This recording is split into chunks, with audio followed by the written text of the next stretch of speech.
Hi everyone, চলে এসেছি আবারও একটা মিনি ব্লগ নিয়ে। আজ হলো আমার স্টুডেন্টদের অ্যানুয়াল ড্রয়িং এক্সাম। সেই জন্য সকাল সকাল উঠে ওদের একটু ড্রয়িং ক্লাস করিয়ে বেরিয়ে পড়লাম এক্সাম সেন্টারের উদ্দেশ্যে। যদিও যারা এক্সাম দেবে তারা আমার থেকে অনেকটা আগেই চলে গিয়েছিল, কিন্তু আমি যেহেতু অন্যান্য স্টুডেন্টদেরকে ক্লাস করাচ্ছিলাম সেই জন্যই আমার একটু লেট হলো। যাই হোক, এক্সাম সেন্টারটা আমাদের বাড়ি থেকে খুব একটা দূরে ছিল না। এখন আমরা পলাশতলার কালী মন্দিরটা ক্রস করলাম। একটু লেট হয়ে গিয়েছিল বলে দাদাকে বললাম দিয়ে আসতে, তো দাদা দিতে এলো। সেন্টারটা ছিল কুলডাঙ্গা বাজারের একটু ভেতর দিকে। এসেই দেখলাম সকলে তো একেবারে মন প্রাণ ঢেলে আঁকছে। আমি এখানে আসার প্রায় 20-25 মিনিট আগে এক্সাম স্টার্ট হয়ে গেছে, তো আমার স্টুডেন্টরাও দেখলাম বেশ মন দিয়ে আঁকাটা আঁকছে। আমার ক্লাস থেকে টোটাল 12 জন এক্সাম দিতে এসেছে।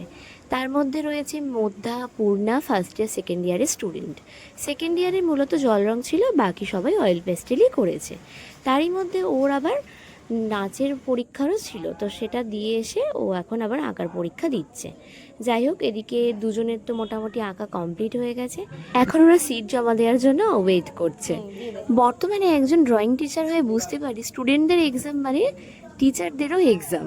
স্টুডেন্টরা যতটা না চিন্তায় থাকে, একজন টিচার তার থেকে বেশি চিন্তায় থাকে যে সব ছাত্রছাত্রী ঠিকঠাক করে কাজটা কমপ্লিট করতে পারবে কিনা। তারই মধ্যে আমি আবার সকলের অ্যাডমিট কার্ডটা সকলকে দিয়ে দিলাম আর বুঝিয়ে দিলাম কোথায় কি লিখতে হবে। তারপর দেখি যারা অয়েল পেস্টেল করছিল তাদের মোটামুটি সকলেরই কমপ্লিট হয়ে গেছে, কিন্তু দুজন ছিল সেকেন্ড ইয়ারের, ওদেরই জল রং ছিল, সেই কারণেই ওদের একটু লেট হচ্ছিল। তারপর কমপ্লিট হয়ে যেতে সকলে মিলে আঁকাগুলো নিয়ে দাঁড়িয়ে পড়েছে। এদিক থেকে রয়েছে শিপর্ণ, সৌপ্তিক, সুবিমল, অলোক আর অনিকেত। সকলেরই আঁকা খুব সুন্দর হয়েছে, তাই একদম খুশি মনে সকলে মিলে তোমাদেরকে টাটা করে দিল।